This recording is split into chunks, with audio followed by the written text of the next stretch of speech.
Hello YouTube, I'm just going to try to address a few things, but as I walked in here to make a video, this is sad. Any younger viewers, please look away. But that occurred from something spooking her, stressing her out, or she can just be a psycho. I've had that as well. So unfortunately, and we'll mark that down. I actually do annotate stuff like that. I'm just going to set it over here for now. I did have once a female that she would raise them up, and then they would be about 3-4 weeks old, and she would kill them all.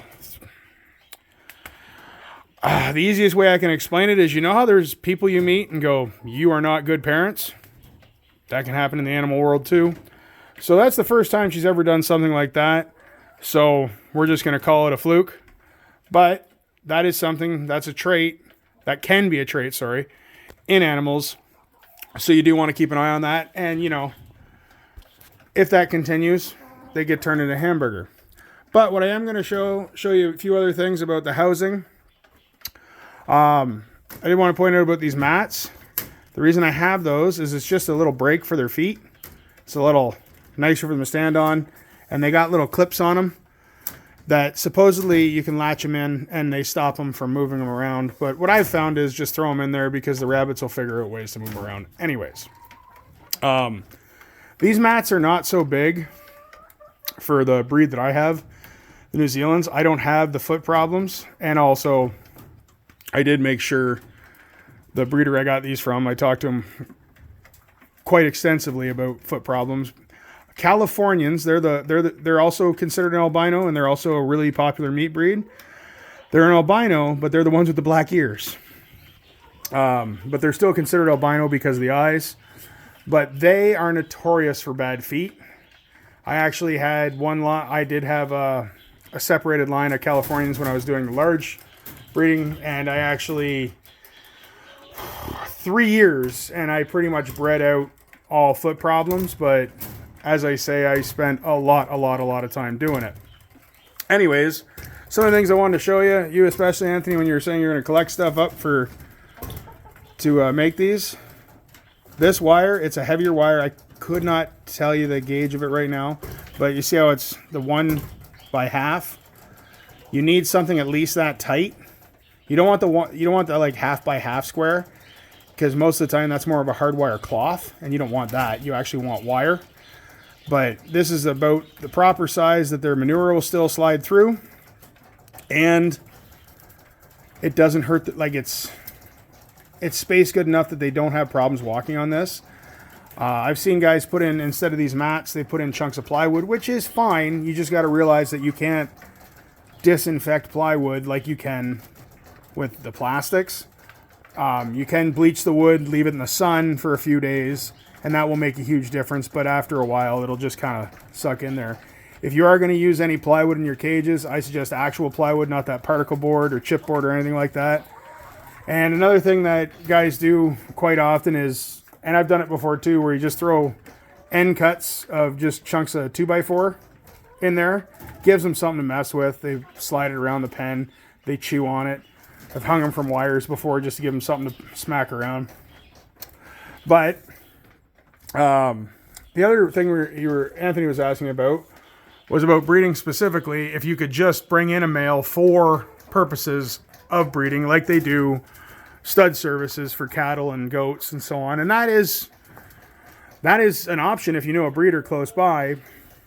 But you are going to have problems with the possibility of moving diseases back and forth, because there's not a lot of things you can do other than quarantining a rabbit to make sure that they're not going to bring anything to your area. So by the time you quarantine it, a good and healthy time of quarantine would be a month for most, and it'll pretty much take out all diseases. You'd be able to see it within that month. But by that point in time, you may as well buy yourself a buck. If you do get into bucks, the one thing is, as Trollforge pointed out, and I read his comment, and I mean, I couldn't have made it much more perfect, but when you're breeding, always take the female to the buck's cage. Bucks will be way too interested in sniffing around and snorting and getting all over here They'll just want to cruise through the doe's cage and whatnot. So that kind of wastes your time. I mean, you could do it that way, but it wastes your time. It takes forever then for something that only takes 3 minutes. But the other problem is, especially like these does, when I used to have a cycled system, it wouldn't be so bad, but just with the low number of cages I have now, this is this doe's cage. This is where she lives. That's just her. So she can get pretty possessive over her area. Think about if you walked into your wife's kitchen and started moving crap around. You're going to be in trouble. So same kind of idea. She can get aggressive, and they do have sharp teeth, and sometimes the bucks do not mount the proper end. So you do have to watch those things. But I'm trying to think of anything else he mentioned. I should have wrote stuff down. I'd be so much better at this. Oh, looks like chicken's got some carrots. Oh, and Anthony did say he's not sure about feed and whatnot. As I say, Trollford did ask me, and he corrected me on what I called them, but I do got to do some how to figure out proteins and all that stuff for feed, for making your own feed. And there's a lot of really, really good resources out there. I don't know why that was messed up. A lot of really good resources out there to look into to tell you what kind of feeds they can get. But as I say, oats would be a really good base for a feed for these guys. Anyways, guys, I hope you're enjoying this. This is between Steve and Anthony yelling at me to get me off my butt and make you some more videos. I'll try to get as much information out there as possible for you. And the other thing with making your own feed, Anthony, or just the pelletized feed, as I pointed out, if you have a spot where you can shovel up all their manure and throw it out into the chickens will pick through all that. Now, there is a few diseases, coccidiosis. I believe I said that right. There's a few more, but coccidiosis is about the most common that you can transfer between rabbits and chickens. I haven't had problems with that. I know it's a risk, but hey, everything's a risk. And for my small scale of doing things, it's the risk I'm going to run. I never had birds in my barn when I had large scale breeding because, well, one small misstep would have cost me thousands and thousands of dollars. So we'll stay away from that in large scale, but smaller scale, if I lost everything right now, it would suck, but I highly doubt I would. These are all pretty healthy animals. Haven't had too many problems. Anyways, guys, I'll try to do some more. I'll try to write down some actual points for you, but I'm horrible for...